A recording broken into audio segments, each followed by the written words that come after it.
அப்பனுடைய வீட்டுக்கு கூட்டிக் கொண்டு போகும்படி வருகிறார்கள். இதற்காக நாங்கள் ஒரு ஜெப கூட்டத்தை ஆயத்தம் பண்ணியிருக்கிறோம். நீங்கள் எல்லாம் வர வேண்டும் என்று சொன்னோம். நீங்கள் பெரும்பாலும் எல்லாரும் வந்தீர்கள், அதில் கலந்து கொண்டீர்கள். கர்த்தர் உண்மையாகவே அதை ஆசீர்வாதமாய் மாற்றி கொடுத்தார்.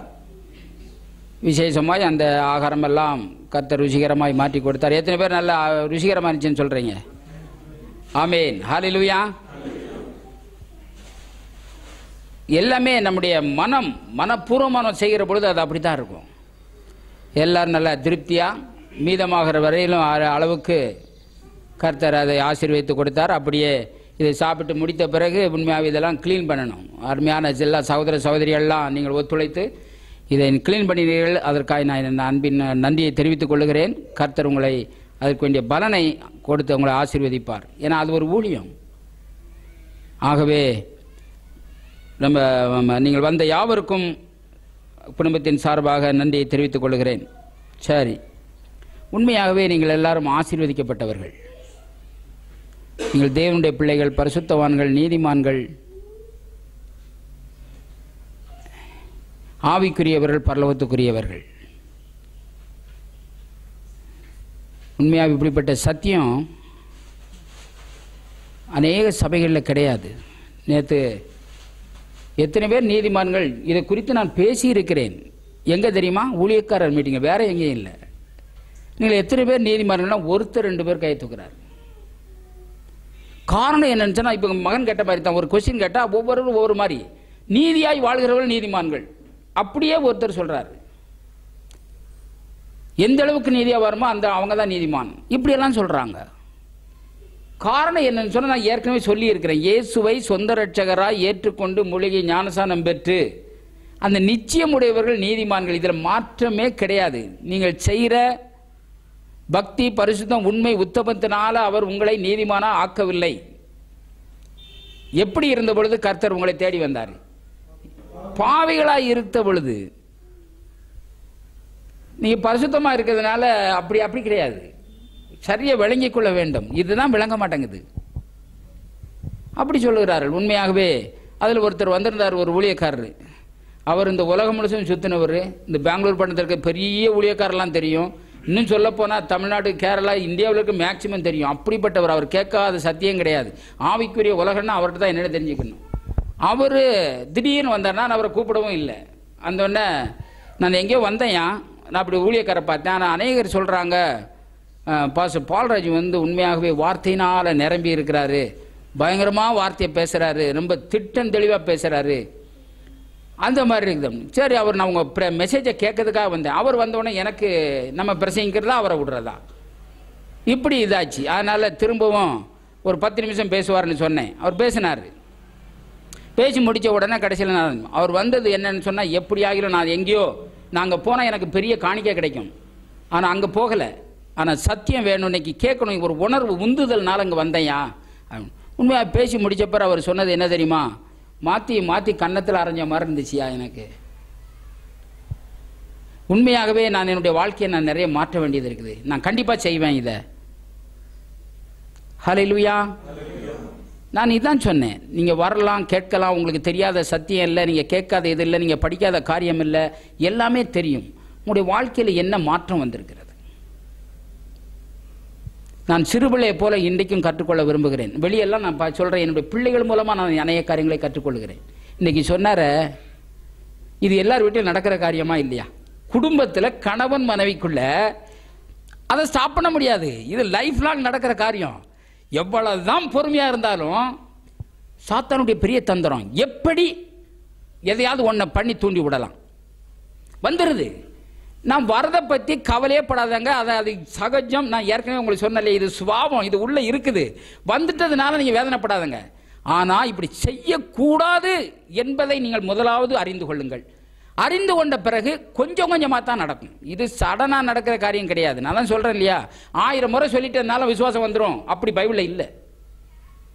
சொல்லிக்கொண்டே இருக்க வேண்டும். வாழ்நாளெல்லாம் நாம் சொல்லிக்கொண்டே இருக்க வேண்டும்.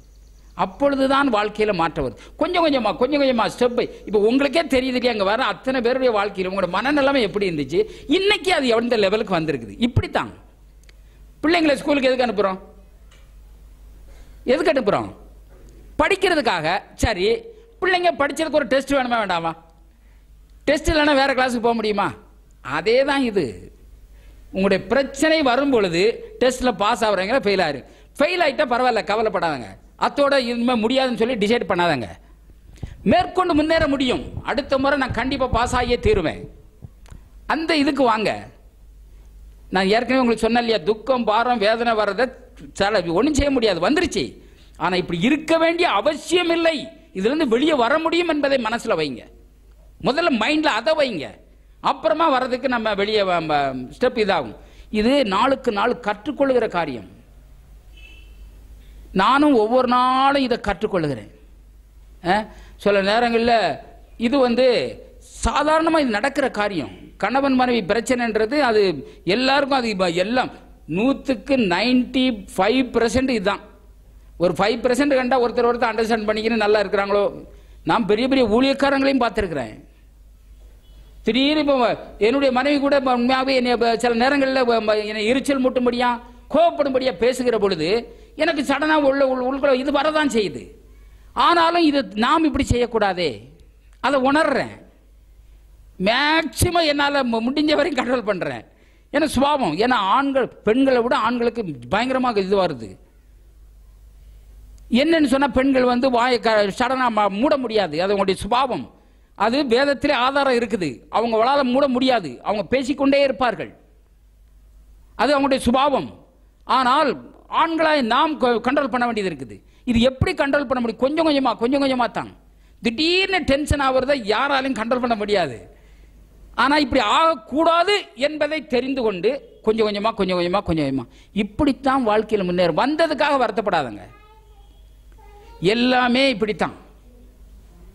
நான் ஏற்கனவே சொன்னல, உள்ள வார்த்தை இல்லைன்னு சொன்னா இப்படிப்பட்ட காரியங்கள் நம்முடைய வாழ்க்கையில் அதிகமாக நடக்குது. ஆகவே நான் தொடர்ந்து எதை குறித்து பேசிட்டு வரேன்? விசுவாசத்தை குறித்து பேசிட்டு வரேன். விசுவாசத்தில் மகா முக்கியம் என்ன? அறிக்கை, நம்முடைய வாயின் வார்த்தையின் வல்லமை, இதை குறித்து பேசிட்டு வரேன். கடந்த வாரத்தில் நான் என்ன பேசினேன்? நான் தப்பு சொல்லலை, நான் உங்களை ஒன்றும் தப்பு சொல்லலை. நீங்க வந்தீங்க, கேட்டீங்க, சந்தோஷம். இப்போ கேட்டேன், உங்களால சொல்ல முடியல, அதையும் நான் தப்பு சொல்லலை. இது ஏன் தெரியுமா உங்களால சொல்ல முடியல? உள்ள இல்ல இருந்தா நீங்க சொல்லியிருப்பீங்க. இப்ப இதை வைக்கிறதுக்கு தான் இவ்வளவு பேச்சு. என்னுடைய வார்த்தையிலும் வேற ஒண்ணுமே, என் பிரசங்கம் ஒன்றும் இல்லை. வார்த்தையை பேசி பேசி இருதயத்தில் வைக்கணும். இப்ப என்ன நான் பேசினேனோ அதை கேட்டீர்களோ அதை எடுத்து உங்கள் வாயில வைத்து இருதயத்தில் போட்டு விடுவீர்கள். ஆனால் இப்ப நான் கேட்டவொடனே டக்குன்னு சொல்லியிருப்பீங்க, தப்பு இல்லை, பரவாயில்ல, சரி, ஓ இப்படித்தான் செய்யணும், இப்படி செய்யாம வேலை நடக்காதுன்றத மனசுல ஆழமா வைங்க. இப்ப தப்பா போனதுக்காக அது சொல்ல முடியலையே இல்லையே அதுக்காக வருத்தப்பட வேண்டாம். இப்படித்தான் செய்யணும் அப்படின்றத மனசுல வைங்க. இப்போ நான் உங்களோட கூட என்னதை பேசினேன்? அறிக்கை. என்ன அறிக்கை? தேவனுடைய வார்த்தை. அறிக்கை என்று சொன்னாலே நான் சொன்னதை திரும்ப அப்படியே சொல்லுவது. நான் என்ன சொன்னனோ அதை கேட்டு நீங்க அப்படியே சொல்வது அறிக்கை. அப்ப தேவனுடைய வார்த்தையை நம்முடைய வாயில வைத்து பேசுவது, அப்படியே பேசுவது தான் அறிக்கை. இப்போ 3 விதமான அறிக்கை குறித்து உங்களோட பேசினேன். நம்பர் 1, எப்போ அறிக்கை? ரட்சிக்கப்படுகிற பொழுது, இயேசுவை சொந்த ரட்சகராய் ஏற்றுக்கொள்ளுகிற பொழுது அறிக்கை. பாவ அறிக்கை கிடையாது, நல்ல மனசுல வைங்க. இயேசுவே ஆண்டவர் என்று சொல்லி, என்னுடைய பாவத்துக்காக இயேசு கல்வாரி சிலுவையில் மரித்தார் என்று விசுவாசித்து இயேசு ஆண்டவர் என்று சொல்லி மரித்தோரிலிருந்து தேவன் அவரை எழுப்பினார் என்று இருதயத்திலே சந்தேகப்படாமல் விசுவாசித்தால் ரட்சிக்கப்படுவான்.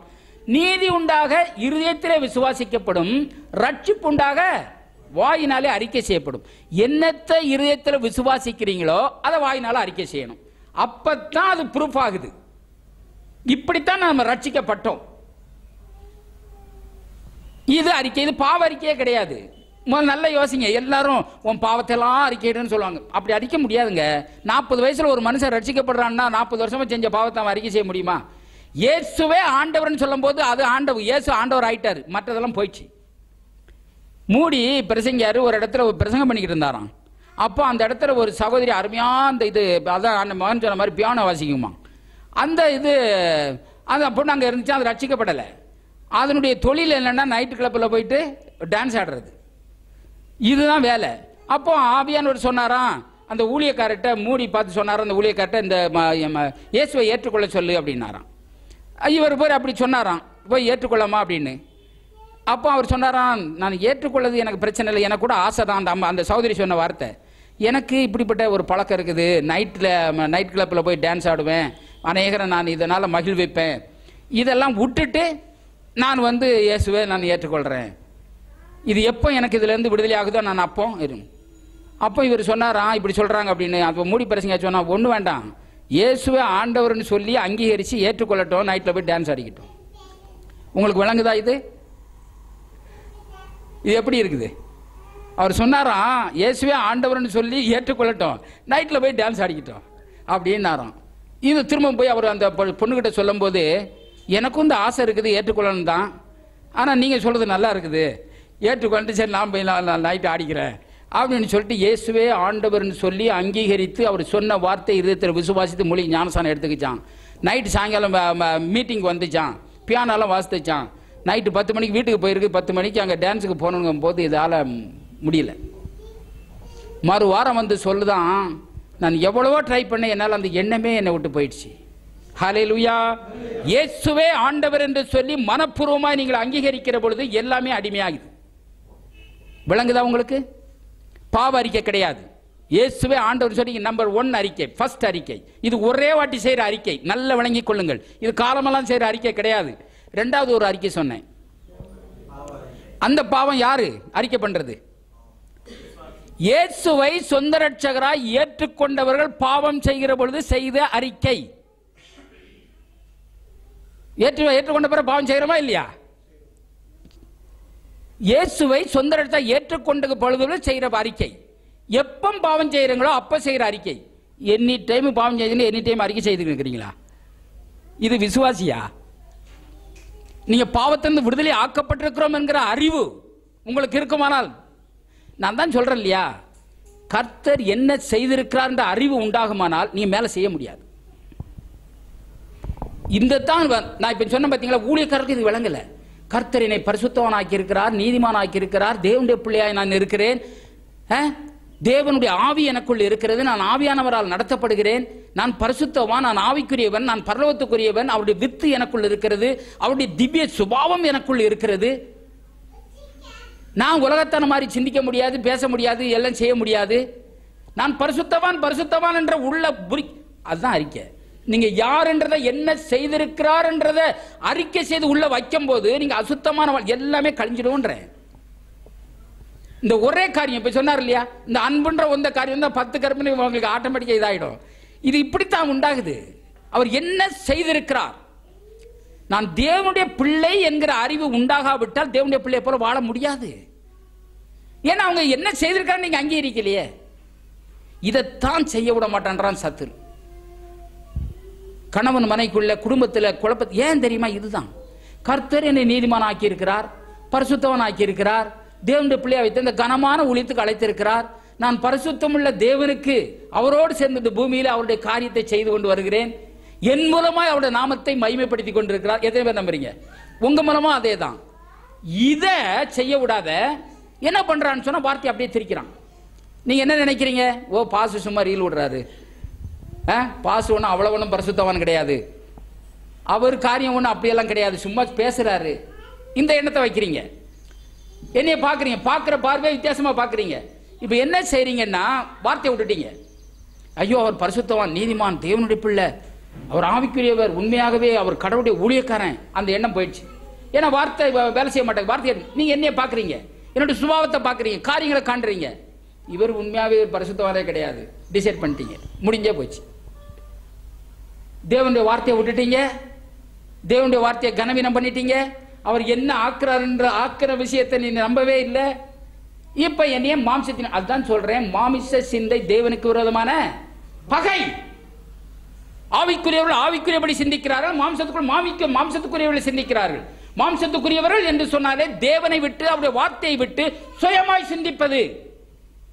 ஆவிக்குரியவர்கள் என்று சொன்னால் தேவனுடைய வார்த்தை அவரை குறித்து என்ன சொல்லுகிறதோ அப்படி சிந்திப்பது. இப்ப நீங்கள் பரிசுத்தவான்கள், நீதிமான்கள், தேவனுடைய பிள்ளைகள் ஒத்துக்கிறீங்களா? அதை ஒத்துக்கிட்டீங்கன்னா இன்னொருத்தர் அதை உண்மையா ஆழமா புரிஞ்சுக்கிட்டீங்கன்னு சொன்னா இன்னொருத்தர் நீங்க குற்றப்படுத்த முடியாது. ஏன்னா உங்களை பரிசுத்தவன் ஆக்கினவர் தான் எனக்கும் என்னையும் பரிசுத்தவன் ஆக்கினாரு. என்னை பரிசுத்தவனா ஆக்கி இருக்கிறார் என்கிற அறிவு உங்களுக்கு உண்டா இருக்குமானால் என்னை அசுத்தம் நீங்க சொல்ல முடியாது. விளங்குதா? எல்லாமே பாருங்க, இது காரணம் ஒண்ணு, வேற ஒண்ணு இல்ல, வார்த்தை. இப்ப நீங்க இப்படியே பேசிக்கிட்டு இருக்கீங்க, பேசுனதுனால தப்பு இல்லை. ஆனா இன்னைக்கு தெரியுதா, சோ இப்படி பேசக்கூடாது, கர்த்தர் அவர் அப்படி ஆக்கி இருக்கிறார், நாம யார்? அதுதான் நீதி. அதாவது தேவன் ஒருவனை நீதிமான ஆக்கி இருக்க பிசாசானவனை எப்படி குற்றம் சாட்டுகிறவன், பிசாசானவன் எப்படி மற்றவர்கள் குற்றம் சாட்டலாம்? குற்றம் சாட்டுறதுக்கு வேண்டிய எண்ணங்களை கொடுக்குறான் அவங்கள, அதை நீங்க பேசிடுறீங்க. இப்ப எரிச்சல், கோபம் உள்ள வருது, அந்த எண்ணம் சடனா வெளிப்படுத்துறோம். இப்ப அதை வெளியேற்றணும்னா அந்த அன்பு உள்ள போயிருமானால், விசுவாசம் உள்ள போயிருமானால் உடனே விசுவாசம் வெளியே வரும். பாவம் செய்து, அதனால தான் கிளீனா சொல்றாரு, மார்பிலே சார்ந்து கிடந்த யோவான் சொல்றாரு, நம்மிலே பாவம் இல்லை என்போமானால் நம்மை நாமே வஞ்சிக்கிறவளா இருப்போம், சத்தியம் நமக்குள் இராது. நாம் பாவம் செய்கிறவளா இருப்போமானால் தேவனிடத்தில் நாம் பாவங்களை அறிக்கையிடுகிற பொழுது, அறிக்கையிடுறதுன்னு சொன்னாலே ஆண்டவரே இப்படி செய்துட்டேன் பண்ணிட்டேன் அது இல்லை முக்கியம். ஆண்டவரே நான் இந்த காரியத்தை செய்து விட்டேன் என்று ஒப்புக்கொள்றது, ஒத்துக்கொள்றது. இதை செய்து விட்டேன் ஆண்டவரே, இப்படி வார்த்தை எப்படி சொல்றது, கோவப்படக்கூடாது, கோவப்பட்டுட்டேன், ஆனா இனிமே ஆண்டவரே இதை செய்ய மாட்டேன், நான் கோவப்பட்டது உண்மைதான் ஆண்டவரே, அதுதான் பெரிய மன்னிப்பு. நீங்க குறைகளை ஒத்துக்கொள்றது தான். இப்படி பேசியிருக்க கூடாது, பேசிட்டேன், இனிமே போய் பேசாமல் இருக்க நான் என்ன செய்யணும், அதை நீங்க புரிந்து கொள்ள வேண்டும். அதாவது நாம் அறிக்கை எடுக்கிற பொழுது அவர் நம்முடைய பாவங்களை மன்னித்து எல்லா அநியாயத்தையும் நம்மை சுத்திகரிப்பதற்கு உண்மையும் நீதியும் உள்ளவராக இருக்கார். உண்மையின்படியும் நீதியும் அவர் மன்னிக்கிறேன்னா ஒருத்தங்க கூட பரவாயில்ல போக முடியாது. இதை ஒத்துக்கிறீங்களா? அவன் எவ்வளவு பெரிய ஊழியக்காரராக இருக்கட்டும், கர்த்தர் கிருபையாய் மன்னிக்கிறார். அப்போ எனி டைம் மன்னிக்கிறான்னு சொல்லி இதே சோழியா இருந்தா என்ன நடக்கும்? உனக்குள்ள சந்தோஷம் இருக்குமா, சமாதானம் இருக்கும், மகிழ்ச்சி, வெற்றியின் எண்ணமே போயிடும். வாழ்க்கையில தோல்வியின் எண்ணம் உன்னை ஆண்டு கொள்ளும். வெற்றி இப்படித்தான் வருது. நமக்கு என்ன செய்திருக்கிறார் இப்போவாது ஒரு முறை தெரியாம, நான் தான் உங்களுக்கு எத்தனையோ முறை சொல்றேன், ஆண்டவர் சமூகத்தில் போய் மன்னிப்பு கேட்டு எனக்கு என் மனசாட்சி உங்களுக்கு தெரியாதா? நீங்க என்ன எண்ணுகிறீர்கள், என்ன பேசுகிறீர்கள், என்ன செய்கிறீர்கள், வீட்டில் பிள்ளைகிட்ட, மனைவி கிட்ட, அதாவது புருஷன்கிட்ட எப்படி நடந்து கொண்டீர்கள் தெரியாதா உங்களுக்கு? எல்லாத்தையும் சரி செய்ய முடியும். பாவ அறிக்கை, இரண்டாவது அறிக்கை. மூணாவது ஒரு அறிக்கை சொன்னேன், இது எப்பவாவது பாவம் செய்யும் போது மட்டும்தான். எப்பவுமே பாவம் செய்திருக்கிறான்னா அவன் யாருன்னே அவன் அறிவு உண்டாகலன்னு அர்த்தம். நேற்று கூட ஊழியக்காரத்தை இதுதான் சொன்னேன். பாருங்கயா, பாவத்துக்கு செத்து இயேசு கிறிஸ்துவுக்குள் பிழைத்திருக்கிறோம் என்பதாக எண்ணிக்கொள்ளுங்கள். என்னைக்கு பாவத்துக்கு செத்தீங்க? இயேசுவை சொந்த ரட்சகரை ஏற்றுக்கொண்டு முழுகி ஞானஸ்நானம் பெறும்போது, உள்ள போகும்போது பாவத்துக்கு சாவறோம், வெளியே வரும்போது நீதிக்கு பிழைக்கிறோம். அன்னைக்கு பிழைச்சிட்டோம். உண்மையாவே சரீர பிரகாரம் செக்கல, ஆவிக்குரிய பிரகாரம். இப்ப எதுக்காக பிழைத்திருக்கிறோம்? இயேசு கிறிஸ்துவுக்குள் அவருக்காக நாம் பிழைத்திருக்கிறோம். இந்த அறிவு உண்டாகலன்னு சொன்னா பாவத்திலிருந்து விடுதலை ஆக்கப்பட்டிருக்கிறோம் என்கிற அறிவு உண்ட. பிரச்சனை இதுதான். நல்ல புரிந்து கொள்ளுங்கள். பாவத்திலிருந்து விடுதலை ஆக்கப்பட்டு விட்டோம், வியாதியிலிருந்து விடுதலை ஆக்கப்பட்டுட்டோமா இல்லையா? அப்புறம் வறுமையிலிருந்து விடுதலை ஆக்கப்பட்டுட்டோமா இல்லையா? இது ஆக்கப்பட்ட விவகாரம். ஆனா ஆக்கப்பட்டு விட்டோம் என்கிற அறிவு உண்டாகவில்லை. இந்த அறிவு உண்டாகிற வரைக்கும் அவர் ஆக்கி இருந்தாலும் அதை நீங்க அனுபவிக்க முடியாது. அதை நான் சொல்ல வரேன். இப்போ பாவத்திலிருந்து விடுதலை ஆக்கி விட்டார், ஒரு முறை தான், முடிஞ்சே போச்சு. திரும்ப அவர் நினைக்கிறதும் இல்லை, அதை யோசிக்கிறது நீங்க தான் நினைச்சுக்கிட்டு இருக்கீங்க. ஏன் நினைச்சுக்கிட்டு இருக்கீங்க, அதை பேசுறீங்கன்னு சொன்னா ஆக்கப்பட்டிருக்கிற அறிவு உள்ள போகல. உண்மையா? ஒரு உதாரணம் சொல்றேன் பாருங்க. ஒரு நாயை கழுத்தில் கட்டி போட்டுட்டு 10 வருஷமா அப்படியே தான் இருக்குது. இப்போ கொஞ்சம் தூரம் போனா 10 அடி தூரத்துக்கு தான் போராட முடியும். அந்த 10 அடியை விட தாண்டி போனா என்ன செய்யறது? கழுத்து வலிக்குது, கட்டு இழுக்குது. இப்போ 10 வருஷம் ஆகி போச்சு, 11வது வருஷம் அவுத்து விட்டீங்க. அந்த நாய் எங்க சுத்துறது தெரியுமா? அந்த 10 அடி இதில் தான். ஏன் தெரியுமா? மைண்டை செட் ஆயிடுச்சு. விளங்குதா உங்களுக்கு? மைண்டு அதுக்கு மேல போனா கழுத்து வலிக்கும். மைண்ட்ல செட் ஆயிடுச்சு, மேற்கொண்டு போகவே முடியாது. அதே தான் இன்றைக்கும். நீங்கள் ஆல்ரெடி கிறிஸ்தவர்கள் ஏன் அவருடைய வாழ்க்கையில வெற்றி இல்லை? நினைக்கிற மாதிரியான வாழ்க்கை ஏன் இல்லை? மனக்கட்டு அப்படியே செட் ஆயிடுச்சு. இவ்வளவுதான், இதுக்கு மேல நம்மளால முன்னேற முடியாது. நம்முடைய படிப்பு, நம்முடைய தொழில், நம்முடைய வேலை, நம்முடைய திறமை இவ்வளவுதான், இதுக்கு மேல போக முடியாது. அந்த கட்டு அவள் அங்கே வைக்குது பாருங்க. ஆகவே நாம் சரியா நாம புரிந்து கொள்ள வேண்டும். எப்பொழுதும் இதை மைண்ட்ல வைக்கணும். அவருடைய மனம்தான் தடை, வேற எந்த தடையும் கிடையாது. இஸ்ரவேல் ஜனங்களுக்கு அதுதான், வேற எந்த தடை, அந்த ஒரே சம்பவம் போதும். இதை ஊழியக்காரர்கிட்ட கேட்டால் கூட நிறைய பேருக்கு அவருக்கு வழங்கவில்லை. அப்ப என்ன போதிக்க முடியும்? ஜனங்கள் ஏன் வருகிறாள், சத்தியத்தை கேட்கால், ஜனங்களுடைய வாழ்க்கையில் மாற்றம் இல்லை. சரியாய் நாம் யோசிக்க வேண்டியவர்களாக இருக்கிறோம். இப்போ மூன்றாவது ஒரு அறிக்கை என்ன சொன்னேன்? இந்த விசுவாச அறிக்கை. முதல் அறிக்கை ஒரே முறை செய்யறது, இரண்டாவது ஒரு அறிக்கை பாவம் செய்கிற பொழுது மட்டும் மன்னிப்பு கேட்டு அறிக்கை செய்யறது, மூணாவது அறிக்கை என்ன அறிக்கை? இந்த விசுவாச அறிக்கை எப்ப செய்யறது? இந்த அறிக்கை ஒரு முறை சொல்றதுனால நடக்காது. ஒரு வாரம் சொன்னீங்க, ஒரு மாசம் சொன்னீங்க, ஒரு வருஷம் சொன்னீங்க, இல்ல, வாழ்நாளெல்லாம் எனி டைம். அதைத்தான் இயேசு சொல்றாரு, இன்று நான் உனக்கு விதிக்கிற இந்த கட்டளை உன் இருதயத்தை விட்டு பிரியாமல் இருக்கட்டும். இரவும் பகலும் உட்காரும் போதும், எந்திரிக்கும் போதும், நடக்கும் போதும், போகும்போதும், வரும்போதும் இதை குறித்தே பிள்ளைங்கிட்ட பேசு. ஏன்னா இதை பேசலன்னா இப்ப வேற பேசுவேன். வெற்றி இப்படித்தான் வருது. நான் இதெல்லாம் உங்களுக்கு தெளிவா நான் சொல்லி இருக்கிறேன். நேற்று ஒரு சில காரியங்களை நான் எப்படி வார்த்தை வேலை செய்யுதுன்ற குறித்து ஜென்ரலாக ஊழியக்காரங்களோட பேசும்பொழுது அந்த விசுவாசத்தை குறித்து சில காரியங்களை சொல்லிக்கிட்டு இருந்தேன். தோமா ஏன் இது பண்ணலை? தோமா கூடவே இருந்தான், அவர் தான் தெரிஞ்சுக்கிட்டாரு. ஏன்னா ஊழியக்காரங்களுக்கு சரியான செய்தி அது. அவன் இப்படி பேசினான் அப்படின்னா ஐம்புலனை சார்ந்து அவன் பேசினான்னு சொல்லி பேசினேன். ஒரு ஊழியக்காரர் கேட்குறாரு, ஏன் பாஸ்டர் 3 வருஷம் அவர் கூட தானே இருந்தான், அவர் மூஞ்சி தெரியாதா, அவர் சத்தம் தெரியாதா, ஏன் இவன் விசுவாசிக்கல அப்படின்னு கேட்டார். உண்மையாகவே நான் அதான் நினைச்சு நான் அவரை கேட்டேன். கூடத்தான் இருந்தான், அவர் சாவதுக்கு முன்னமே இப்படி எல்லாம் சொன்னாரு. அப்புறம் அதே இயேசு தான் உயிர் தெழுந்தார், வேற மூஞ்சி வச்சுக்கிட்டு உயிர் தெழல, அதே சத்தம் தான், எல்லாமே கரெக்ட். ஆனா ஏன் இவன் நம்பல? இன்றைக்கும் அதே தான் பாஸ்டர் அப்படின்னு நான் சொன்னேன். அவர் தோமாவை பாராட்டினாரா? கண்டு விசுவாசிப்பவனை காட்டிலும் காணாமல் விசுவாசிப்பேனே பாக்கியவான். பாக்கியவான் சொன்ன ஆசீர்வதிக்கப்பட்டவன். இப்ப நீங்க எப்படியா இருக்கிறீங்க?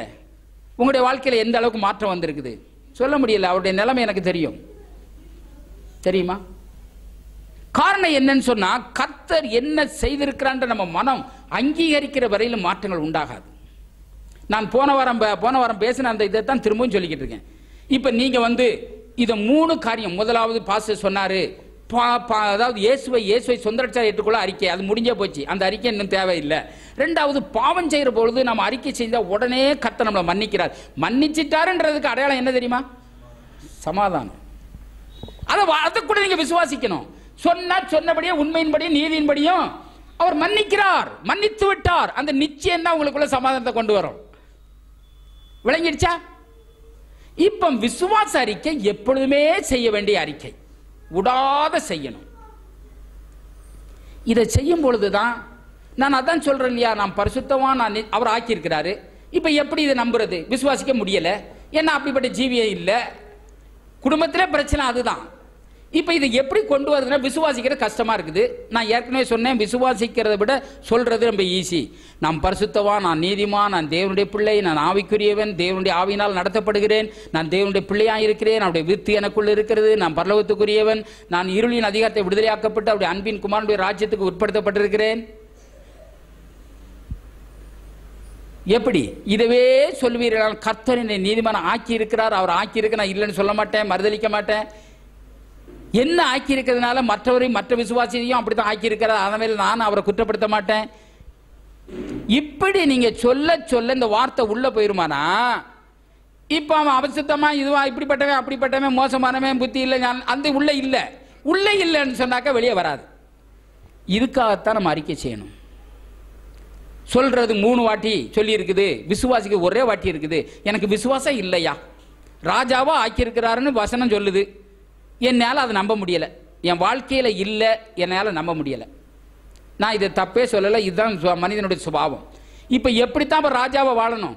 ராஜாவா வாழணும்னா அவர் செய்திருக்கிறத நீங்க விசுவாசிக்கணும். நான் தான் சொல்லிட்டேன், ராஜாவை ஆக்கிட்டேன்றாரு. இப்ப ராஜா மாதிரி ஏன் இல்லை உங்க வாழ்க்கையில? அவர் ஆக்கி இருக்கிறார் என்றதை உங்க வாயில வைத்து பேசி இருதயத்தை நீங்கள் நிரப்பி ஆக வேண்டும். அப்படி நிரப்புகிற பொழுதுதான் உங்களுடைய மனம் புதிதாகும், உங்களுடைய வாயின் வார்த்தை மாறும், அப்பொழுது வாழ்க்கை மாறும். சிங்கக்குட்டிகள் தாழ்ச்சி பட்டியல் நிற்கும் கர்த்தரை தேடும் ஒரு நன்மையும் குறைபடாதுன்னு சொன்னா, இதை பேசி பேசி உள்ள இருக்குன்னா குறைவே பேச மாட்டீங்க. ஏன்னா குறை உள்ள இல்லை.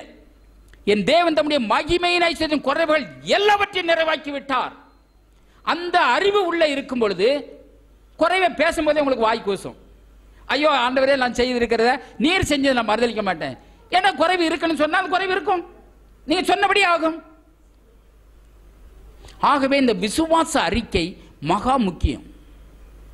நான் தொடர்ந்து இதைத்தான் பேசிக்கிட்டு வரேன். விசுவாசம் வர்றதுக்காகத்தான் வார்த்தையை பேச சொல்றோம். விளங்குதா? இப்ப விசுவாசம் இல்லை, விசுவாசத்தை வர வைக்க முடியும். எப்படி வர வைக்க முடியும்? விசுவாசம் எதுல இருக்குது? தேவனுடைய வார்த்தையில விசுவாசம் இருக்கு. அப்ப நீங்க அதை எடுத்து வாயில வச்சு பேசும்போது உங்களுக்கு விசுவாசம் வரும்னு சொல்லுது. பாஸ்டர் நான் பேசிக்கிட்டே இருக்கிறேன், விசுவாசம் வரல, வரலன்னா இன்னும் போடணும்னு அர்த்தம். உங்களுக்கே தெரியும். ஆகவே தான் திரும்ப திரும்ப இது போன வாரத்தில் உள்ள இதைத்தான் நான் சொல்லிக்கிட்டு வருகிறேன். ஆகவே இந்த அறிக்கை செய்யறதுனால நம்முடைய வாழ்க்கையில் என்ன நடக்குது? உண்மையாகவே விசுவாசம் வர்றதுக்காக அறிக்கை செய்கிறோம். அடுத்தபடியாக நம்முடைய வார்த்தையை அறிக்கை செய்யும் போது நம்முடைய மனம் புதிதாகுது. அப்போ மனம் புதிதானா என்ன செய்வோம்? தேவனுடைய நன்மை பிரியம் பரிபூர்ணமான சித்தத்தை நாம் அறிந்து கொள்வோம், அதில் வாழ முடியும். உலகத்தார மாதிரி இந்த பிரபஞ்சத்துக்கு ஒத்த வேஷம் தரிக்க மாட்டோம், அவங்கள மாதிரி பேச மாட்டோம், அவங்கள மாதிரி சிந்திக்க மாட்டோம், அவங்கள மாதிரி செயல்பட மாட்டோம். ஹல்லேலூயா. அடுத்தபடியாக இருதயத்தை என்னத்தினால நிரப்புறோம்? விசுவாச வார்த்தையினால் நிரப்புறீங்கன்னு சொன்னா என்னத்தினால நிரப்புறீங்க? விசுவாசத்தினால. நீங்க சொல்றபடியெல்லாம் நடக்கும். ஏன்னா உள்ள அதானே இருக்குது. மனுஷன் எதை விதைக்கிறான்னு அதை அறுப்பான். என்ன உள்ள போடுறீங்க அதுதான் வெளியே வரும்.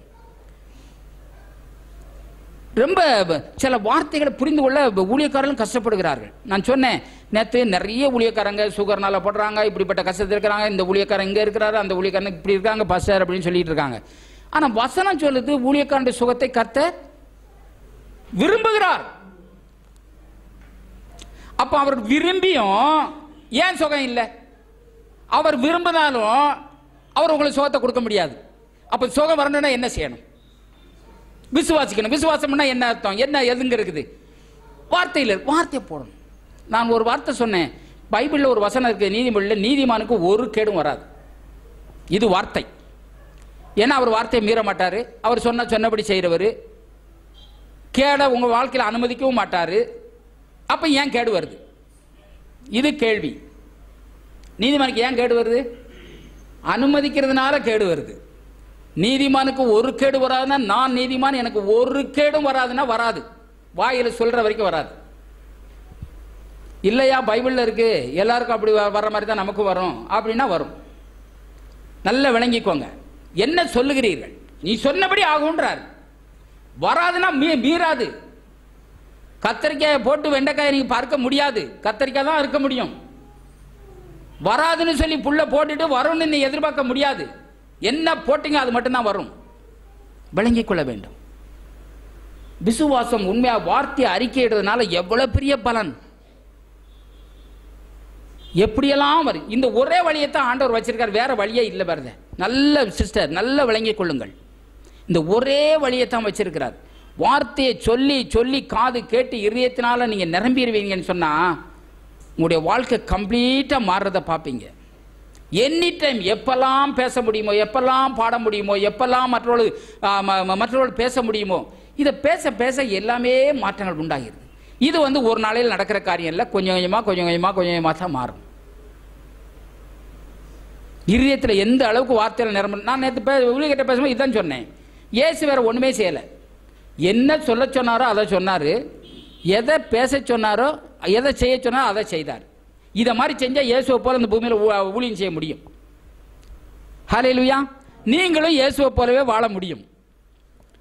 சரி, இப்போ இதுக்காகத்தான் இந்த வார்த்தை அறிக்கை இப்போ 1 கொரிந்தியர் 13 அதிகாரத்தை படிக்கிறோம், பைஹார்ட் பண்றோம். இப்போ என்ன பண்றீங்க நீங்க கேட்க இதுங்க வந்து நான் சொல்ல நீங்க சொன்னீங்க. இப்போ நீங்க வீட்டுக்கு போறீங்க. இப்போ நீங்க என்ன செய்யணும்? கேட்கலாய் மட்டுமல்ல அதன்படி செய்வலா இருக்கணும். செய்யணும்னு சொன்னா என்ன செய்யணும்? எனக்கு அன்பு இல்லை, யாரை பார்த்தாலும் எரிச்சலும் கோபமும் இதா இப்படித்தான் வருது. இப்போ என்ன செய்யணும்? இது இருக்குது, இது சுபாவம், இது வெளியேறணும். வெளியேறணும்னா என்ன செய்யணும்? இந்த அன்பை உள்ள இறக்கணும். இறக்கணும்னா என்ன செய்யணும்? வேற ஒண்ணு வழியே இல்லை, வாயில வச்சு பேசணும். இப்போ நீங்க என்ன பண்றீங்க? இந்த 6 முதல்ல போன வாரம் படிச்ச 6 வருஷம் நான் பையாட் பண்ணிட்டேன். யானே பையாட் பண்ணிட்டேன்னு நீங்க பண்ண முடியாதா? நீங்க எல்லாம் எவ்வளவு சின்னவர்கள், ஈஸியா பண்ணலாம். இப்போ 13 வசனம் வரைக்கும் படிச்சோம். இந்த 13 வசனத்தையும் உள்ள இறக்கிட்டீங்கன்னா இது உங்களுக்குள்ள விசுவாசத்தை உண்டாக்கும்.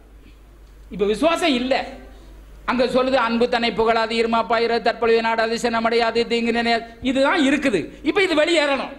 வெளியேறணும்னு என்ன செய்யணும்? இதை உள்ள ஏற்றணும். இதுவே சொல்லிக்கிட்டு இருக்கும்போது விசுவாசம் வந்துடும், வாழ்க்கை மரத்தை பார்க்க முடியும். அதே 1 கொரிந்தியர் எடுங்க. ஆவியானவர் என்னோட பேசினதுனால நான் அதையே கொஞ்சம் உங்களுக்குள்ள சில காரியங்களை சொல்ல விரும்புகிறேன். 1 கொரிந்தியர் 13ஆம் அதிகாரம் 11வது வசனத்தை படிங்க. சரி.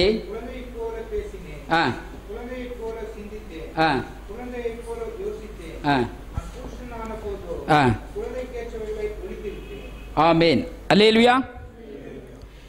என்ன பார்க்கிறோங்க? அப்போஸ்தலனாகிய பரிசுத்த பவுல் என்ன சொல்லுகிறான்? நல்ல விளங்கிக் கொள்ளுங்கள். நான் குழந்தையாய் இருந்தபோது குழந்தையை போல பேசினேன், குழந்தையை போல சிந்தித்தேன், குழந்தையை போல யோசித்தேன். விளங்குதா உங்களுக்கு? எப்போ குழந்தையா இருந்தான்? இயேசுவை சொந்த இரட்சகராய் ஏற்றுக்கொள்வதற்கு முன்பதாக, அவரை அங்கீகரிப்பதற்கு முன்பதாக என்ன பேசினானா? அவனுக்கு மனசுக்கு வந்ததை நான் பேசினேன். என் மனசு எப்படியெல்லாம் யோசித்தோ அப்படி யோசித்தேன். என்ன என்ன சிந்திக்கணும்னு எனக்கு மனசுல வந்துச்சோ அதை சிந்தித்தேன். விளங்குதா உங்களுக்கு? இப்போ இயேசுவை ஏற்றுக்கொண்டேன், அவர் யார் என்பதை அறிந்து கொண்டேன், இப்போ புருஷனாயிட்டேன். இப்போ என்ன பண்றேன்? வார்த்தையின்படியே பேசுகிறேன், வார்த்தையின்படியே சிந்திக்கிறேன், வார்த்தையின்படியே யோசிக்கிறேன். குழந்தைக்கு ஏற்றவளை விட்டு விட்டேன். நீங்கள் எல்லாரும் யாரு? இயேசுவை ஏற்றுக்கொள்ள முன்பதாக குழந்தைகளாக தான் இருந்தீங்க. ஆனால் இன்றைக்கு இயேசுவை ஏற்றுக்கொண்டிருக்கிறீர்கள். நீங்க புருஷன் ஆகிவிட்டீர்களா? இன்னைக்கு அநேகர் ஆகவில்லை. காரணம் என்ன தெரியுமா? குழந்தை அதுக்கு என்ன அதுக்கு தெரியுதோ, எப்பவும் அழுதுகிட்டு இருக்கோம், இதை கெஞ்சும், இது பண்ணும், அவன் அடிச்சுட்டான், இவன் அடிச்சுட்டான், இவங்க இது பண்ணிட்டான், இதே தான் பண்ணும் குழந்தை புத்தி. விளங்குதா உங்களுக்கு? நீங்கள் ஆவிக்குரியவர்களா இல்ல மாம்சத்துக்குரியவர்களா? மாம்சத்துக்குரிய குழந்தைகள். 1 கொரிந்தியர் அல்ல, அதில் கிளீனா பார்க்கிறோம். அப்படின்னா உங்களுக்கு விளங்கிடுச்சா? இப்போ இயேசுவை ஏற்றுக்கொள்வதற்கு முன்பதாக உங்களுடைய சுய சித்தத்தின்படி, சுய எண்ணத்தின்படி உங்களுக்கு எது சரின்னு படுதோ அதை பேசினீர்கள். இப்போ புருஷனாகி விட்டீர்கள். இப்போ தேவனுடைய வார்த்தையின்படி தான் பேசணும், வார்த்தையை தான் சிந்திக்கணும், வார்த்தையை தான் யோசிக்கணும். நல்ல விளங்கிக் கொள்ளுங்கள். இதுதான் அதனுடைய அர்த்தம். ரட்சிக்கப்பட்டு ஞானஸ்நானம் எடுத்து அபிஷேகம் பண்ணப்பட்ட கொரிந்து சபையாருக்கு தான் இதை சொல்லுகிறான். இப்போ வாசிங்க பாருங்க. அதே 1 கொரிந்தியர் 3ஆம் அதிகாரம் 1லிருந்து 3 வரைக்கும் படிங்க. அதே கொரிந்து சபையாருக்கு தான் பேசுறான் பாருங்க. இன்னைக்கு இதே நிலைமையில தான் இன்னைக்கு விசுவாசிகள் இருக்கிறார்கள். மேலும் சகோதரரே, சரி,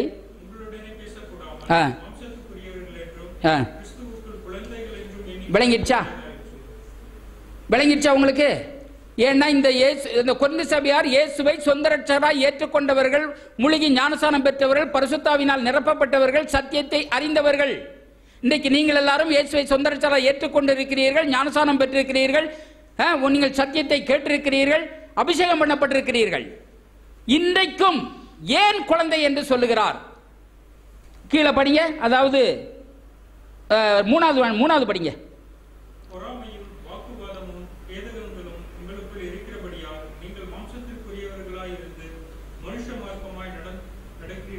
அப்ப மனுஷ மார்க்கமாய் நடக்கிறவர்கள் யாரு? யாரு? குழந்தைகள், ரட்சிக்கப்படாதவர்கள், அதாவது இயேசுவை ஏற்றுக்கொள்ளாதவர்கள். எரிச்சலும் கோபமும் கசப்பும் மற்றவன் வீட்டில், ரட்சிக்கப்படாதவன் வீட்டில் பிரச்சனை இருக்குது. கணவன் மனைக்குள்ள இருக்குது, பிள்ளைகளுக்குள்ள இருக்குது, பலவிதமான இது இருக்குது. எரிச்சல், கோபம், கசப்பு, மற்றவனை எப்படி அடிக்கலாம், அவனுக்கு முன்னாடி எப்படி முன்ன வரலாம், இதெல்லாம் இருக்குது. இப்படிப்பட்ட குணாதிசயங்கள் இருக்கிறவர்கள் குழந்தைகள் என்று பவுல் கொரிந்து சபையாரை எச்சரிக்கிறார். தெரியுமா உங்களுக்கு? இதுக்கு காரணம் என்ன தெரியுமா? நான் தான் சொல்ல இல்லையா, மாம்சத்துக்குரியவர்கள் மாம்சத்தின்படி சிந்தி, ஆவிக்குரிய சிந்திக்கிறார்கள். மாம்சத்துக்குரியவர்கள் சொன்னால் தேவனை விட்டு, தேவனுடைய வார்த்தையை விட்டு சுயமாய் சிந்திக்கிறவர்கள், அவர்களுக்குள்ளதான் இப்படிப்பட்ட காரியம் இருக்கும். இப்போ அப்ப உண்மையாகவே நீங்கள் ஆவிக்குரியவர்களா குழந்தைகளா கொஞ்சம் யோசனை பண்ணி பாருங்க. உங்களை நீங்களே ஆராய்ந்து பாருங்கள். இதுதான் சத்தியம் என்று சொன்னால் உடனே கீழ்ப்படியணும், உடனே ஏற்றுக்கொள்ளணும். ஆண்டவரே என்னை மாற்றிக்கொள்ளுகிறேன், அந்த எண்ணம் உங்களுக்குள்ள வரணும். இதுக்கு காரணமே என்ன தெரியுமா? வார்த்தை உள்ள இல்லாதனால தான் பிரச்சனை. அதனால தான் எபிரேயர் எழுங்க, எபிரேயர் 5:13 சீக்கிரமா, எபிரேயர் 5:13. இதுவும் வார்த்தை தான். உண்மையாகவே நீங்க எங்க சுத்தி சுத்தி போனாலும் அதுதான். எபிரேயர் 5:13. பால் உண்கிறவன், பால் யாரு குடிக்கிறது? குழந்தை தான். பால் உண்கிறவன் குழந்தையா இருக்கிறபடியினாலே நீதியின் வசனத்தில் பழக்கம் இல்லாதவனா இருக்கிறான். விளங்கிடுச்சா உங்களுக்கு ஒரே இதுல? அப்ப தேவனுடைய வார்த்தையில் பழக்கம் இல்லாதவன் யாரு? இன்னும் என்ன செய்யணும்? இன்னும் இதுக்கு வேற என்ன விளக்கம் உங்களுக்கு வேணும்? தேவனுடைய வார்த்தையின்படியே மட்டும் பேச பழகினவர்கள் புருஷர்கள். தேவனுடைய வார்த்தையை விட்டு வேற நீங்க என்ன சதி எப்பேற்பட்ட நீங்க ஞானத்தை இதை பேசினாலும் நீங்க குழந்தை தான், இன்னும் வளரல. ஆவிக்குரிய குழந்தைகளா இருக்கிறீர்கள். ஆவிக்குரிய ஜீவியத்தில் வளர வேண்டுமானால் தேவனுடைய வார்த்தை உள்ள போட்டே ஆகணும், வேற வழியே கிடையாது. தெரிஞ்சு போச்சா? நீதியின் வசனத்தில் பழக்கம் இல்லாதவர்கள் குழந்தைகள்னு வேதம் சொல்லுது.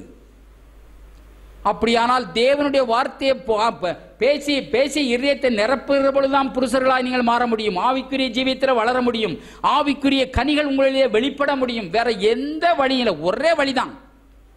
கடந்த வாரத்தில் கூட பேசும்போது அதான் சொன்னேன். அதாவது இந்த குழந்தை பேர்களுக்கு போகும்போது அதுக்காக நான் பேசும் பொழுது மனோவா அவனுடைய உண்மையாகவே மனோவை பார்த்து கத்த சொல்றாரு, உன் பொண்டாட்டிக்கு என்ன சொன்னா அதான்பா, இந்த மாதிரி ஏற்ற வேளையில் குழந்தைய பெறுவ, அவன் சவரகன் கத்தி படக்கூடாது, திராட்சை ரசம் மதுபானம் குடிக்கக்கூடாது, தீட்டானது ஒன்று சாப்பிடக்கூடாது. இது என்னது? வார்த்தை. இப்படி செஞ்சா அவன் என்ன பண்ணுவானா? இஸ்ரவேலை பெலிஸ்திலிருந்து விடுவித்து ரட்சிப்பான், ஆளுவான். உங்களுடைய பிள்ளைகள் எல்லாம் ஆளும்படியா நீங்க விரும்புறீங்களா? எல்லாத்திலும் டாப் லெவல்ல இருக்க விரும்புறீங்களா? வார்த்தை தான். இதுதான் உங்களை வெற்றி உள்ளவர்களா ஆக்குது. எவ்வளவு தெளிவா சொல்லி இருக்குது பாருங்க. ஆகவே நம்ம சரியா நாம் இதை புரிந்து கொள்ள வேண்டும்.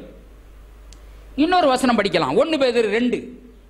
அப்போ வார்த்தையை வாயில வைத்து பேசி உள்ள போடுறதுனால என்ன நடக்குது? 1 பேதுரு 2:1-3.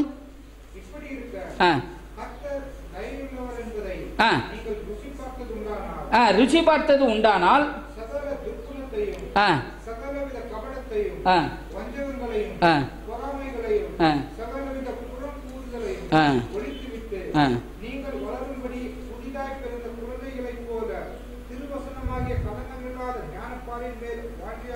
ஆமேன், ஹல்லேலூயா. பாருங்க, தேவனுடைய வார்த்தையை வாயில வைத்து பேசுகிறதுனால என்ன நன்மை நடக்கிறது, அதை வைத்து பேசலனா என்ன நடக்குது? அப்ப யார குழந்தைகள் என்று அவர் சொல்றார். இந்த இடத்துல என்ன சொல்றார்? நீங்கள் வளரும்படி, அதாவது சகல துர்க்குணமும் சகலவித கபடத்தையும் வஞ்சகங்களையும் பொறாமைகளையும் சகலவித புறங்குறுதலையும் ஒழிக்கணும். இப்ப இதெல்லாம் வச்சுக்கிட்டு இருக்கவங்க யாரு? யாரு? குழந்தைகள். குழந்தைக்கு தெரியாது. ஐயோ இப்படியெல்லாம் பேசக்கூடாது, இப்படியெல்லாம் சிந்திக்க கூடாது, இப்படியெல்லாம் யோசிக்க கூடாது, அதுக்கு தெரியாது. எல்லாம் புத்தியில் வளரல. அது அப்படித்தான் பேசும். இயேசுவை சொந்த ரட்சகரா ஏற்றுக்கொள்ளாதவர்கள் அப்படித்தான் பேச முடியும், அப்படித்தான் சிந்திக்க முடியும், அப்படித்தான் யோசிக்க முடியும். அதை விட்டு வெளியே பெற முடியாது. இப்ப நீங்கள் எல்லாரும் யாரு? புருஷர்கள். அங்க சொல்றாரு பாருங்க, நீங்கள் வளரும்படி, ஆவிக்குரிய ஜீவியத்தில் வளர வேண்டுமா? வளரும்படி புதிதாய் பிறந்த குழந்தைகளைப் போல, அதாவது திருவசனமாகிய களங்கமில்லாத ஞானப்பாலின் மேல் வாஞ்சியாயிருங்கள். ஹல்லேலூயா. புதிதா பிறந்த குழந்தை வளரணும்னா என்ன செய்யணும்? பால் கொடுக்கணும். இன்னைக்கு என்னென்னமோ கொடுத்து வளர்க்குறாங்க. எல்லாத்த விட நல்ல சத்து உள்ளது, உண்மையாகவே நல்ல ஞானம் புத்தி அறிவியல வரணும்னா என்ன பால் கொடுக்கணும்? தாய்ப்பால் கொடுக்கணுங்க. தாய்ப்பாலில் தான் எந்த கலப்படமும் கிடையாது. இன்னைக்கு அநேக இதில் என்னென்னமோ வருது, எல்லாத்தையும் கலப்படம் இருக்கும். ஆனால் தாய்ப்பாலில் களங்கமில்லாது, ஆனால் இந்த தேவனுடைய வார்த்தை களங்கமில்லாத ஞானப்பால். குழந்தை வளரணும்னா நல்ல டைமுக்கு என்ன கொடுக்கணும்? பால் கொடுக்கணும். அது உள்ள போய் ஜீரணம் ஆகி ரத்தத்தில் கலந்து புஷ்டியா குழந்தை வருது. உண்மைதானா? அப்போ இந்த வார்த்தையை நீங்க வாயில வைத்து பேசி பேசி இருதயத்தை நிரப்புவீர்களால் என்ன நடக்கும்? உங்களோட ஆவியில் இந்த வார்த்தை போய் ஒன்றரை கலக்குமானால் என்ன நடக்கும்? சூப்பரா வளருவீங்க. குழந்தையை போல திருவசனமாய களங்கம் இல்லாத ஞானப்பாலின் மேல். இது திருவசனம், களங்கம் இல்லாத வசனம். இதுல எந்த குறையும் இல்லை. வர்த்தனுடைய வார்த்தை குறித்து சொல்லும் போது 12 அதிகாரத்தில் மண்குகையில் 7 தரம் உருக்கி புடமிடப்பட்ட வெள்ளிக்கொப்பான சுத்த சொற்களா இருக்கிறது. அது பொன்னிலும் பசும்பொன்னிலும் விரும்பப்படத்தக்கதும் தேனிலும் தேன் கூட்டிருந்து ஒழுகும் தெளிதேனிலும் மதுரமுள்ளதா இருக்கிறது. விளங்குதா உங்களுக்கு? அப்ப இப்படிப்பட்ட வார்த்தை உள்ள போகும்போது உங்களுக்குள்ள ஞானம், அறிவு, புத்தி எல்லாமே வருது. நீங்க ஆவிக்குரிய ஜீவியத்தில் வளர முடியும். அப்ப இப்படி தெரிஞ்சும் இந்த வார்த்தையை வாயில வச்சு அறிக்கை செய்யலன்னு அர்த்தம் என்ன? இதை உள்ள போட போடதான் உங்களுக்கு நல்ல எல்லாமே உங்களுக்கு அதிகமாக கிடைக்கிறத நாம பார்க்கிறோம். இதை உண்மையாகவே இதை அறிந்து கொண்ட எரேமியா என்ன சொல்றான் பாருங்க. எரேமியா 15:16 சீக்கிரம் ஒரு வசனத்தை நம்ம படிச்சு முடிச்சிடலாம். ஏன்னா அந்த சப்ஜெக்ட் அதை அப்படியே கண்டினியூவாக சொன்னா தான் உங்களுக்கு நல்லா விளங்கும். எரேமியா 15:16 சீக்கிரமா. உம்முடைய வார்த்தைகள் கிடைத்தவுடனே அவைகளை உட்கொண்டேன்.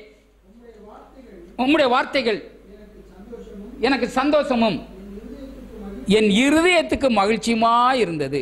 ஹல்லேலூயா. இப்போ அப்ப சந்தோஷமும் மகிழ்ச்சி எங்கெங்க இருக்குது? நல்ல விளங்கிக்கோ. சத்தமா பேசுங்க. நீங்க சொல்லுங்க. சொன்னா தான் உள்ள இறங்கும். சந்தோஷமும் மகிழ்ச்சி எங்க இருக்குது? வார்த்தையில் இருக்குது. வார்த்தையில் இருக்குன்னா ஆட்டோமேட்டிக்கா சந்தோஷம் மகிழ்ச்சி வந்துருமா? அப்ப என்ன செஞ்சான் எரேமியா? அவன் உட்கொண்டான், சாப்பிட்டான். எப்படி சாப்பிடுறது? வார்த்தையை வாயில வச்சு அறிக்கை செஞ்சீங்கன்னா அந்த வார்த்தையில தான் சந்தோஷமும் மகிழ்ச்சி இருக்கலாம். அப்ப கண்டிப்பா வார்த்தையை உள்ள இறக்கணுமா வேண்டாமா? இப்போ சந்தோஷம் இல்லை, மகிழ்ச்சி இல்லை, துக்கம், பாரம், வேதனை, குழப்பம், கவலை, சந்தேகம் எல்லாம் இருக்குது.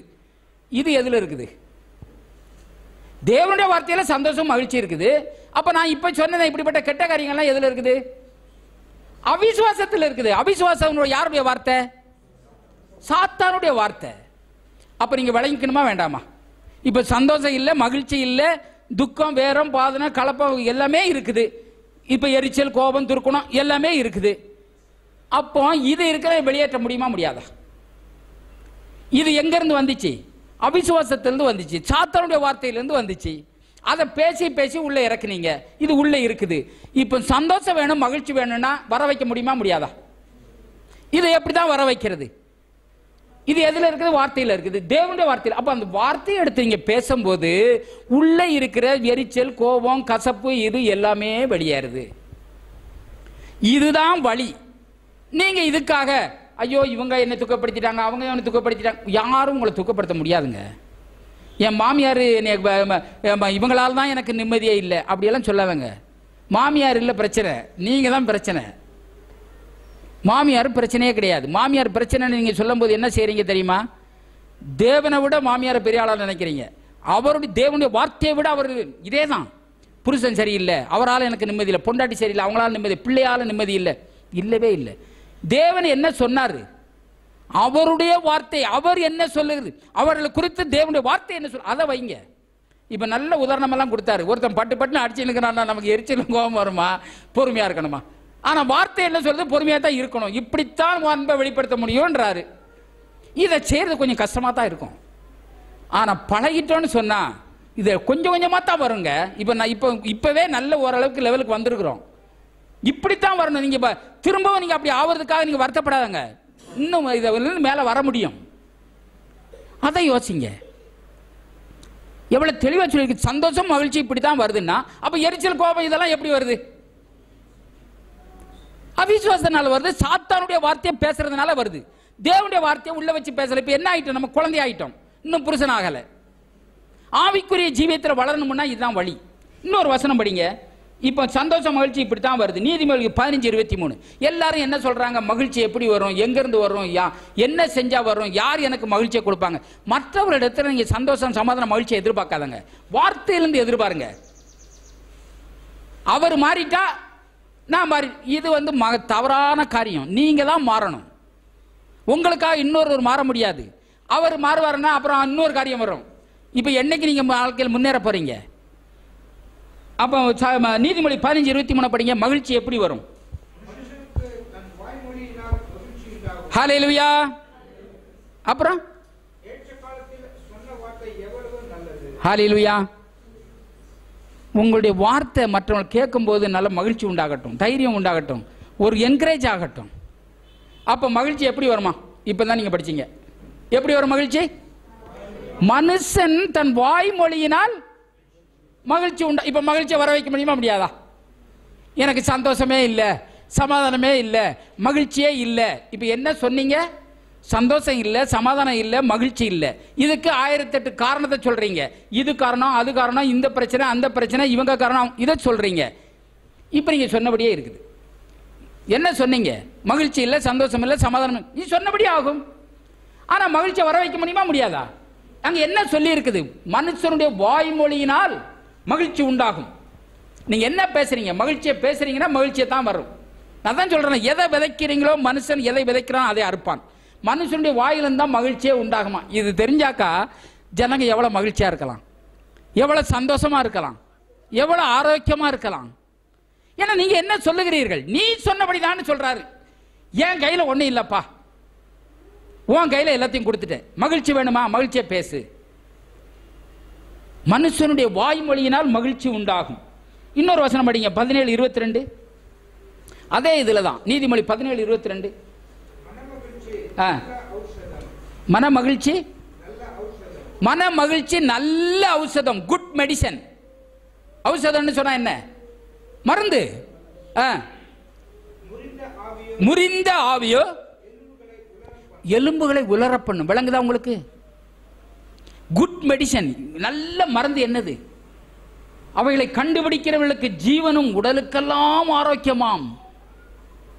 தேவனுடைய வார்த்தை. இது எப்படி ஆகும்? எப்படி ஆகாரத்தை சாப்பிடுறோமோ நமக்கு பலம் உண்டாகுதோ, சீரனாகி இதாகுதோ, அதே மாதிரி தான் தேவனுடைய வார்த்தை. தேவனுடைய வார்த்தையை வாயிலே வைத்து அறிக்கை செய்வதனால் என்னென்ன நடக்கிறது? இன்னைக்கு இத்தனை நேரம் நீங்கள் கேட்டீர்கள். உங்களுக்கு சந்தோஷம் வேண்டுமா, சமாதானம் வேண்டுமா, மகிழ்ச்சி வேண்டுமா, ஆரோக்கியம் வேண்டுமா, செழிப்பு வேண்டுமா, வாழ்க்கையில நல்ல வெற்றிகரமான வாழ்க்கை வாழ வேண்டுமா, ஆவிக்குரிய ஜீவியத்தில் முன்னேற வேண்டுமா? ஒரே வார்த்தை என்னது? தேவனுடைய வார்த்தையை வாயில வைத்து பேசி காது கேட்டு இதயத்தில் நிரப்புவது. இப்ப எத்தனை இதுல தானே இருக்குது. வேற ஒரு வழியும் கிடையாது. ஒரே வழிதான். எப்படி? தொடர்ந்து நான் இதுதான் பேசுறேன். நீங்க என்ன செய்தியை கேட்டாலும் அங்கதான். ஏன்னா கடவுளே அதான் சொன்னாரு. யோசுவாவுக்கும் அதான் சொன்னாரு, தாவீதுக்கு அப்படித்தான் சொன்னாரு, இஸ்ரவேல் ஜனங்களுக்கும் அதான் சொன்னாரு. அதை செய்யாதனால அவருடைய வாழ்க்கையில தோல்வி. எவ்வளவு அருமையா இருக்குது பாருங்க. இன்னொரு வசனம் படிங்க, யோபு 23:12 படிங்க. அவன் என்ன சொல்றான்? யோபுனுடைய வாழ்க்கையில எல்லாம் தவறா நடந்துச்சு, தப்பு தப்பா பேசிக்கிட்டே இருந்தான். ஆனா 10 மாசம் தான் அப்படி இருந்தான் அப்படின்னு சொல்றாங்க சிலர். 10 மாசத்துல சூப்பர் ஆயிட்டான், 2 மடங்கு ஆரம்பிக்க ஆரம்பிச்சுட்டான். 23:12 படிங்க.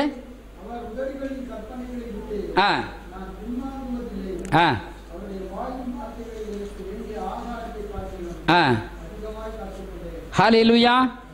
ஆண்டவருடைய வார்த்தையை அவனுக்கு கிடைச்ச சாப்பாட்டை காட்டிலும் அதிகமாய் காத்துக்கொண்டேன். விளங்குதா உங்களுக்கு? அப்போ மனிதன் அப்பத்தினாலே மாத்திரமல்ல, தேவனுடைய வாயிலிருந்து புறப்படுகிற ஒவ்வொரு வார்த்தையினாலும் பிழைப்பான். தேவனுடைய வார்த்தை எவ்வளவு வேலை செய்து பார்த்தீங்களா? இப்ப இந்த வார்த்தையை வாயில வச்சு அறிக்கை செய்து இருதயத்தில் நிரப்புறதுனால உங்களுடைய எல்லா தேவைகளும் சந்திக்கப்படுது. ஒரு பிரச்சனையும் இல்லைன்றதை விளங்கிட்டீங்களா? இது எந்த தடையும் இல்லை. யாராலையும் நம்முடைய வளர்ச்சியை தடம்படி செய்ய முடியாது. நம்முடைய சந்தோஷம், சமாதானம், மகிழ்ச்சியை யாராலையும் கெடுக்க முடியாது. அப்படி கெடுக்கிறோம் அப்படின்னு சொன்னா நாம தான் காரணம். யாரும் இதுக்கு காரணம் கிடையாது என்பதை விளங்கிட்டீங்களா? அப்ப இதை கேட்டீங்க, இதன்படி செய்யணுமா வேண்டாமா? நீதிமொழி 15:20 படிக்க வேண்டாம். ஆரோக்கியம் உள்ள நாவு ஜீவ விருட்சம். ஜீவ விருட்சம்னு சொன்னாலே, ஜீவ விருட்சத்தின் கனியா நீங்க புசித்து இருந்தானா அவனுக்கு சாவே கிடையாது. அப்ப தேவனுடைய வார்த்தையை உங்களை வாயில வச்சு நீங்கள் பேசுகிற பொழுது உங்களுடைய வாழ்க்கையில சாவே கிடையாது. சாவே கிடையாதுன்னா எந்த விதமான கெட்ட காரியத்துக்கும் இடமே கிடையாது. வெறும் நல்லதுதான் நடக்கும். உண்மையாகவே நாவின் மாறுபாடோ ஆவியை நொறுக்கும். வார்த்தையை நம்ம தப்பா பேசும்போது நம்முடைய ஆவி முறிஞ்சு போகுது. திடீர்னு நல்லா இருக்கிற மனுஷனை பார்த்துட்டு நீங்க என்ன குறித்து பேசுற வரைக்கும் எனக்கு தெரியாது, எனக்குள்ள இருக்கிற எரிச்சலின் கோபத்தை நீங்க வெளிப்படுத்தி என்கிட்ட வாயில வார்த்தையில பேசும்போது என் ஆவி முறியுதா இல்லையா? ஓ அப்பா, ஒவ்வொருடைய வார்த்தை பட்டை குத்து ஈட்டி மாதிரி இடிக்கும், பிளாட் பண்ணிடும், மைண்டை விட்டு நீங்கவே நீங்காது. இந்த மாதிரி பண்ணும். மாறுபாடான நாவல் தான், நாவின் அதிகாரத்தையே நாவல் தான் வச்சுட்டாரு பாருங்க. அதை விரும்புகிற கனியை என்ன விரும்புறீங்க? ஆவியை நொறுக்கும், ஆவியை அப்படியே ஒண்ணெல்லாம் பண்ணிடும். வெறும் வாயில அத்தனையும் வச்சுட்டாரு பாருங்க. அப்ப வாயில வார்த்தை இருந்தா, தேவனுடைய வார்த்தை இருந்தா எல்லாமே சந்தோஷம். இந்த மாதிரி ஒரு தெளிவான ஒரு சத்தியம், இது முழு சாராம்சமும் என்ன? ஒரே வார்த்தையில் சொன்னா என்ன செய்யணும்? தேவனுடைய வார்த்தையை வாயில வச்சு அறிக்கை செய்யணும். இதை செஞ்சோம்னா இப்பேற்பட்ட நன்மையெல்லாம் உண்டாகுது. தலைகளை வணங்குவோம்.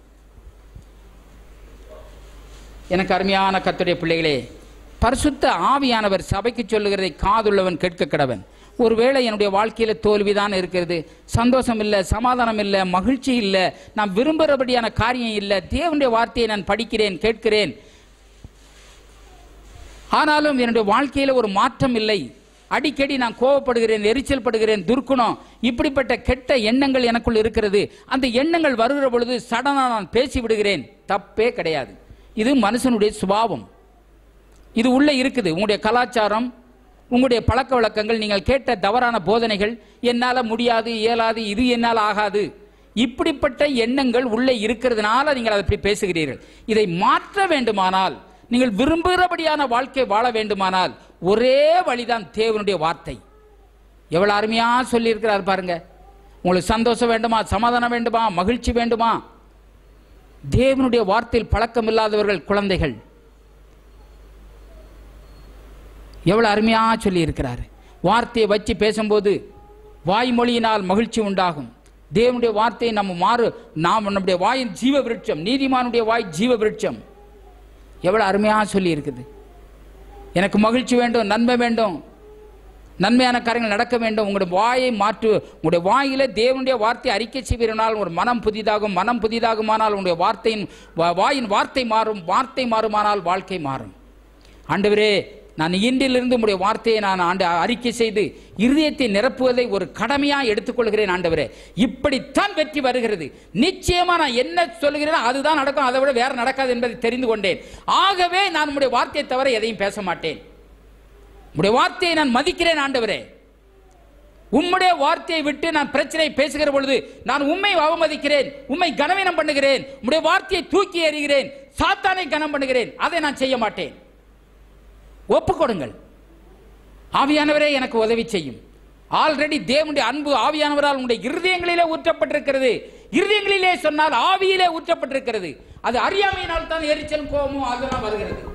இதை அறிந்திருப்போமானால் அப்படிப்பட்ட காரியங்களை நாம் செய்ய மாட்டோம். ஆண்டவரே எனக்கு உதவி செய்யும். நீர் என்னோடு கூட பேசி தெளிவாய் என்னோடு கூட எனக்கு விளக்கி காட்டினதுக்காக உமக்கு நன்றி என்று சொல்லி கர்த்தரை சோதரிப்போம்.